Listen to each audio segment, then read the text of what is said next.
Good afternoon students. आज हम कक्षा 9 के पाठ कैदी और कोकिला कविता का तीसरा भाग पढ़ेंगे। अब तक आपने कविता के दो भाग में आपने इसे समझा है। आज हम लोग इसे तीसरे भाग में कविता के आगे की पंक्तियों को पढ़ेंगे, समझेंगे। ठीक है। तो यहाँ पर जो है आप लोग तो जैसे जानते ही हैं कि यहाँ पर जो स्वतंत्रता सेनानी कवि माखनलाल चतुर्वेदी जी जेल की काल कोठरी में कैद है और वहाँ पर जो है वो एक पेड़ पर कोयल बैठी है और वो उसी कोयल से बात कर रहे हैं। उसी कोयल को इंगित करते हुए जो है उन्होंने अपने मन की वेदना, अपने मन की जो बात है उसको जो है उन्होंने कविता के रूप में कहा है। तो यहाँ पर कवि जो है कोयल तो काली है और रात भी काली है। ठीक है। और कवि कह रहे हैं कि काली तू रजनी भी काली, रजनी मतलब रात, काली तू है। काली कौन है? काली तू मतलब कोयल, कोयल तू काली है, रजनी भी काली, रात भी काली है, शासन की करनी भी काली, काली लहर कल्पना काली, मेरी काल कोठरी काली, टोपी काली कमली काली, मेरी लो श्रृंखला काली, पहरे की हुक्ति की ब्याली, तिस पर है ग्याली ए आली। इस काले संकट सागर पर मरने की मदमाती, कोकिला बोलो तो। ठीक है। तो यह है माखनलाल चतुर्वेदी जी की कैदी और कोकिला की आखिरी आगे के भाग, आगे की पंक्तियां, जिसमें कवि जो है कह रहे हैं कि ये जो रात है ये भी काली है। ठीक है। और कोयल तुम भी काली हो। फिर शासन की करनी, शासन मतलब अंग्रेजी सरकार का शासन, उनकी करनी भी काली है। क्यों? क्योंकि हमारे देश में उन्होंने हमें ही गुलाम बनाकर रखा था और हम पर वो अत्याचार कर रहे थे। ठीक है। तो कवि कहते हैं कि जिस तरह रात काली है तेरा रंग भी काला है और अंग्रेजों का व्यवहार मानवीय अमानवीय और वो भी काला, इनके इस व्यवहार से मन में काली दुर्भावनाएं उत्पन्न होती है। मेरी काल कोठरी भी काली है, मेरी टोपी भी काली है, मेरा कंबल भी काला है, यहां तक कि जिन जंजीरों से मुझे कैद किया गया था वो भी काले हैं, मेरी लोह श्रृंखला भी काली है ना। काली तो रजनी भी काली, कोयल तो काली है, रात भी काली है, शासन की करनी भी काली, शासन अंग्रेजी सरकार के द्वारा भारतीयों पर किए जा रहे अत्याचार, शोषण, ठीक है, वो भी काला है। काली लहर कल्पना काली, मेरी काल कोठरी काली, टोपी काली, कमली, कमली मतलब कंबल, कमली काली, कंबल भी मेरा काला है, मेरी लो श्रृंखला, लो श्रृंखला मतलब जिन जंजीरों से, जिन हथकड़ियों, जिन बेड़ियों से कवि को बांधा गया था वो भी क्या है? लोहे की है और वो काली है।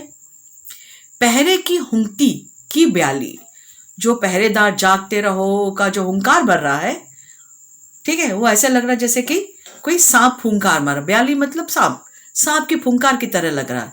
कैसा सांप? काला सांप, है ना। जिस पर है गाली ए आली। और क्या करते हैं पहरेदार जो है इन स्वतंत्रता सेनानियों को जो है गाली देते हैं, जागते रहो, अगर जाग रहे, क्योंकि वो दिन भर जो है कड़ी मेहनत करते हैं, कोड़े उनके ऊपर शरीर पर बरसते हैं जिससे जो है तकलीफ होती है, शरीर जो है थक कर एकदम चूर हो जाता था, हाथ में छाले पड़ गए थे, पीठ पर कोड़े बरसने से चमड़ी उधड़ गई थी और उनसे खून रिस रहा था। ठीक है।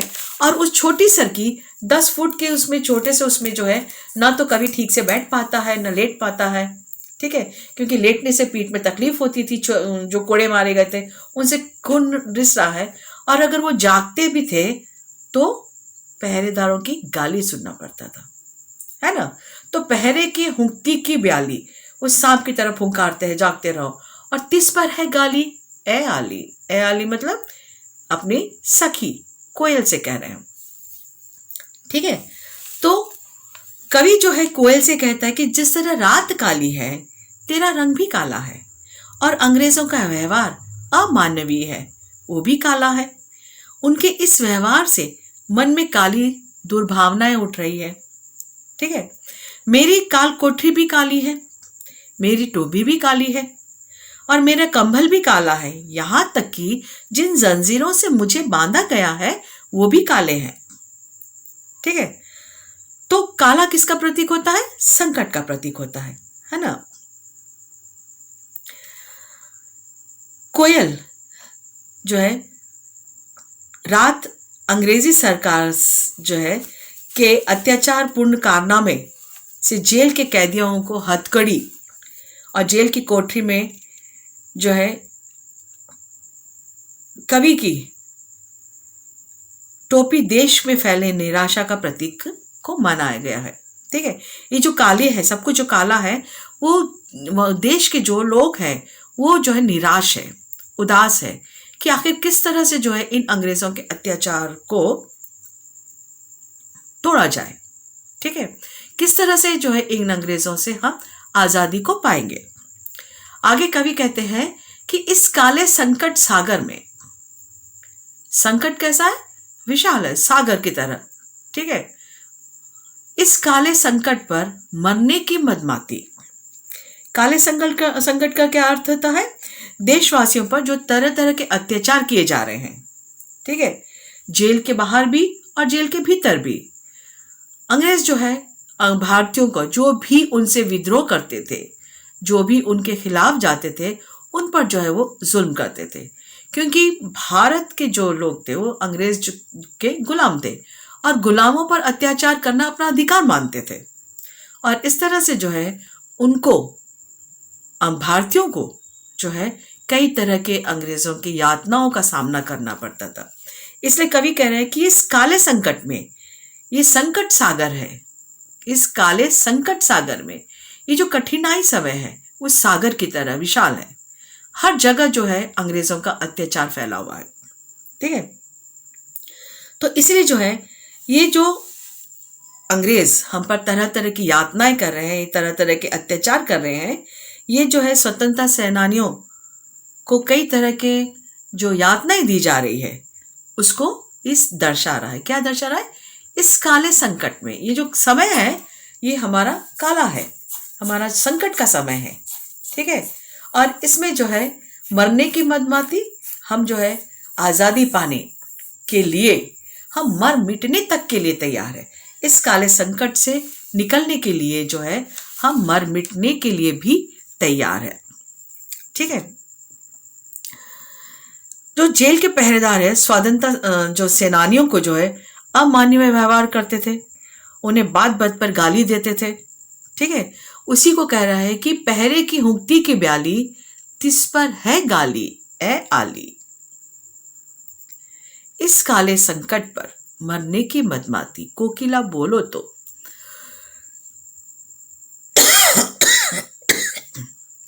अपने चमकीले गीतों को क्यों कर हो तहराती, कोकिला बोलो तो। जो है इस संकट सागर में, इस संकट के समय में तुम जो है अपने गीतों को, अपने वाणी से जो है क्यों फैला रही हो, ठीक है।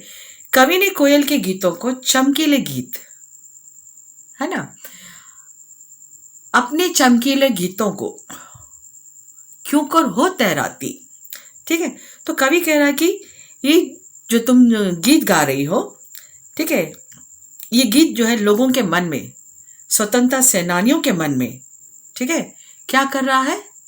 उत्साह भर रहा है। अपने चमकीले गीतों को क्यों कर हो तहराती, कोकिला बोलो तो कोकिला का, कवि का कहना है कि ये कोयल जो है कूक रही है और कूक कर क्या संदेशा फैला रही है? आजादी की भावना जगा रही है। इसलिए कवि कह रहे हैं कि इसे चमकीले गीत कह रहा है। ठीक है।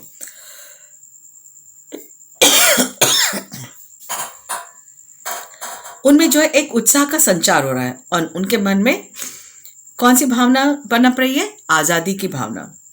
ठीक है। अपनी मातृभूमि के प्रति प्रेम जो है वो गा रहे, अपने मरने की मदमाती।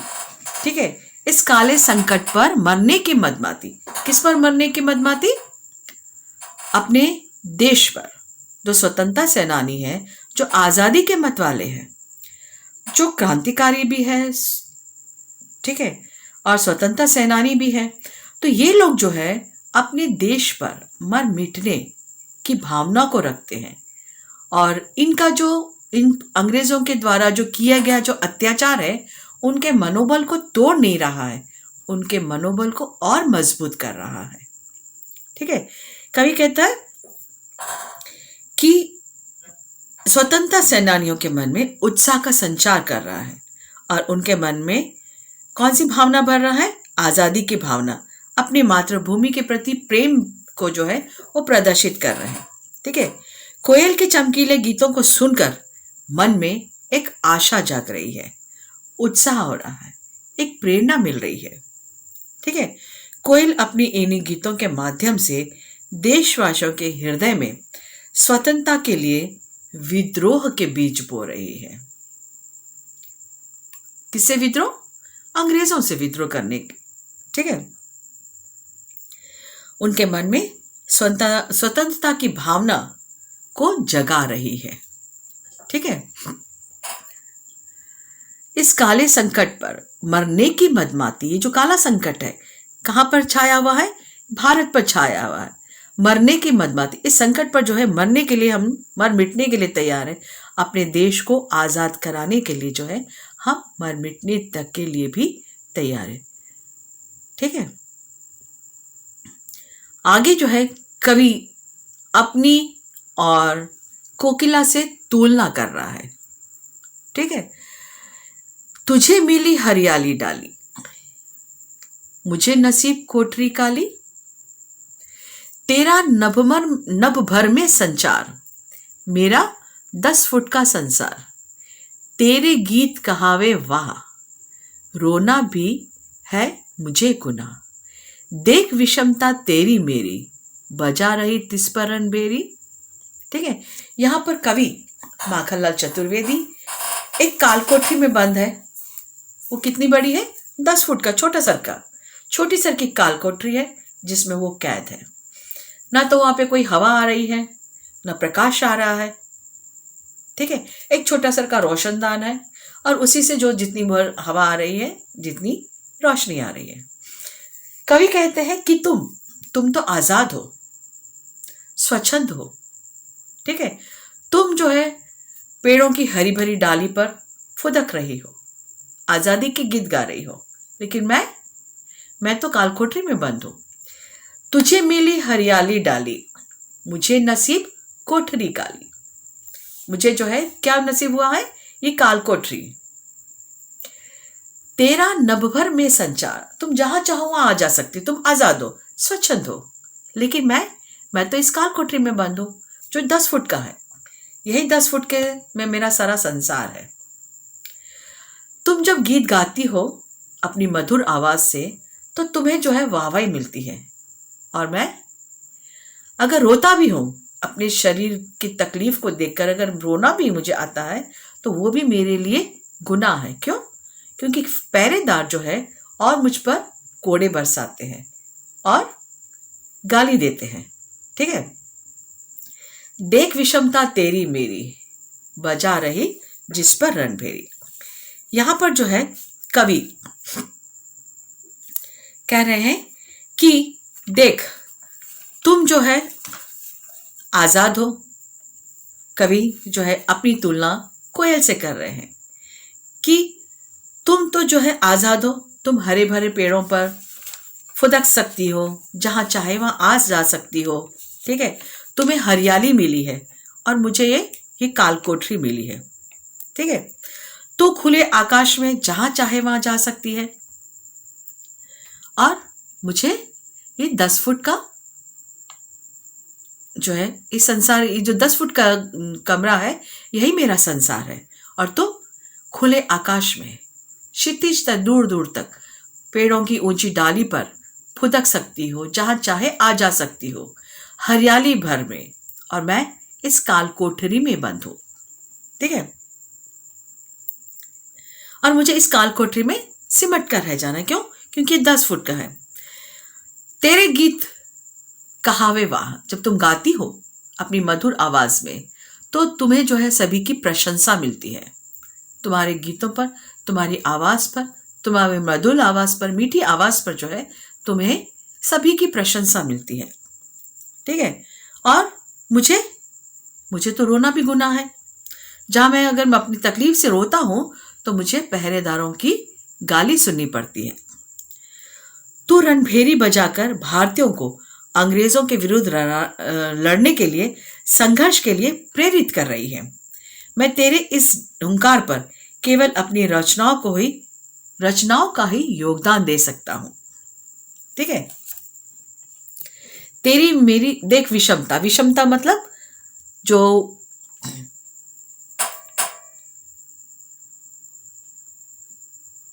अंतर है, तुम्हारे और मेरे में जो विषमता है, जो अंतर है, वो देखो क्या है। देख विषमता तेरी मेरी, तुम जो है खुली हो, आजाद हो, और मैं यहां पर कैद हूं। बजा रही तिस पर रणभेरी, और जो है तुम जो है ये रणभेरी बजाकर, स्वतंत्रता का बिगुल बजाकर भारतीयों के मन में जो है क्या जगा रही हो? आजादी की भावना जगा रही हो। इस हुक्ति पर, हुक्ति मतलब तुम्हारे इस फुंकार पर, तुम्हारे इस गीतों पर, इस हुक्ति पर अपनी कृति से और कहो क्या कर दो। कवि कह रहे हैं कि जो तुम ये रणभेरी लोगों के मन में आजादी की भावना को जो जगा रही हो, इसमें मैं तुम्हारे लिए क्या योगदान दे सकता हूं, तुम्हारा मैं क्या साथ दे सकता हूं। किस तरह से साथ दे सकते हैं कवि? अपनी कृति से, अपनी रचनाओं से। मैं सिर्फ केवल गीत लिख सकता हूं, मैं कविताएं लिख सकता हूं। लोगों के मन में आजादी की भावना को जगाने के लिए गीत लिखूंगा, कविता लिखूंगा। और मैं क्या कर सकता हूं? इस हुक्ति पर अपनी कृति से और कहो क्या कर दूं। यहां पे कवि से, कोकिला से प्रश्न कर रहा है कि बताओ मैं तुम्हारे साथ और क्या कर सकता हूं। तुम ये जो रणभेरी बजा रही हो उसमें मैं तुम्हारा किस तरह से योगदान देख सकता हूं। कोकिला बोलो तो, मोहन के व्रत पर प्राणों का आसव किस में भर दूं। कोकिला बोलो तो, यहां पर मोहन कौन है? मोहन है मोहनदास करमचंद गांधी, है ना। तो कवि कह रहे हैं कि गांधी जी ने क्या संकल्प लिया था, क्या व्रत लिया था? व्रत मतलब संकल्प, प्रण। क्या प्रण लिया था? कि अंग्रेजों को भारत से भगाकर ही दम लेंगे, है ना। भारत को अंग्रेजों से आजाद कराकर ही दम लेंगे, उन्होंने ये प्रण लिया था। तो मोहन के व्रत पर, मोहन मोहनदास करमचंद गांधी, राष्ट्रपिता महात्मा गांधी, मोहन से, ठीक है। उन्होंने ये प्रण लिया था कि वो जो है अंग्रेजों को भारत से भगाकर, भारत को अंग्रेजों से आजाद कराकर ही दम लेंगे। तो मोहन के व्रत पर प्राणों का आसव किस में भर दूं, अपने प्राण देकर बताओ तो मैं किस में रस भर दूं। कोकिला बोलो तो, मैं ऐसा क्या करूं? अपने गीतों से, अपनी कविताओं से ही मैं अपना योगदान दे सकता हूं, है ना। तो कवि जो है गांधी जी के संकल्प को पूरा करने के लिए मैं अपनी रचनाओं भर का ही योगदान दे सकता हूं। और बताओ मैं क्या कर सकता हूं? लोगों के मन में आजादी की प्रेरणा जगा सकता हूं, ठीक है। तो यहां पर जो है हमारी कविता खत्म हो गई है। इसका थोड़ा सा कहीं देख लेते हैं कि इस कविता में, ठीक है, इस कविता के द्वारा कवि जो है पराधीन भारत में अंग्रेजी सरकार के शोषण का क्या कर रहे हैं, वर्णन कर रहे हैं। ठीक है, कवि स्वतंत्रता सेनानियों के रूप में, कवि जो है वो स्वतंत्रता सेनानी के रूप में जेल में बंद है और उन्हें जो है किस तरह के कैदियों के साथ रखा गया है, जो सामाजिक अपराधी है उन कैदियों के साथ जो है उन्हें रखा गया है और उन पर भी जो स्वतंत्रता सेनानी है, जो अपने देश पर बलिदान होने के लिए आज़ादी की लड़ाई लड़ रहे हैं, उन लोगों पर भी जो है अंग्रेज कई तरह के अत्याचार करते थे, उनके मनोबल को तोड़ने का प्रयास करते थे, उनको हथकड़ियों और बेड़ियों से जकड़ा जाता था, कोड़े मारे जाते थे, उनसे कठिन से कठिन परिश्रम लिया जाता था। ठीक है, कई तरह से वो अत्याचार करते थे और कोयल के माध्यम से कवि लोगों को बता रहे हैं कि ये ऐसा समय है जो मधुर गीत गाने का नहीं बल्कि मुक्ति, आजादी के गीत गाने का समय है।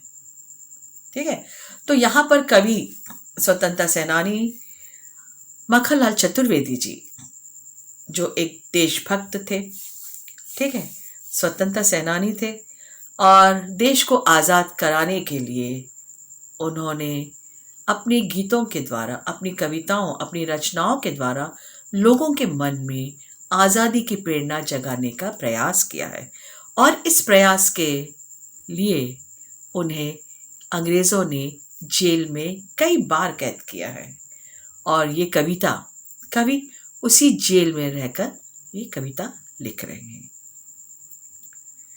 तो स्टूडेंट्स, तो मैं यहाँ पर जो है क्लास को ख़त्म करी हूँ। उम्मीद है ये कविता भी आप लोगों को समझ में आ गई होगी। अगर कोई प्रश्न है तो आप लोग मुझसे कर सकते हैं। ठीक है, तो स्टूडेंट्स, मैं क्लास यहीं पे ख़त्म कर रही हूँ। Thank you.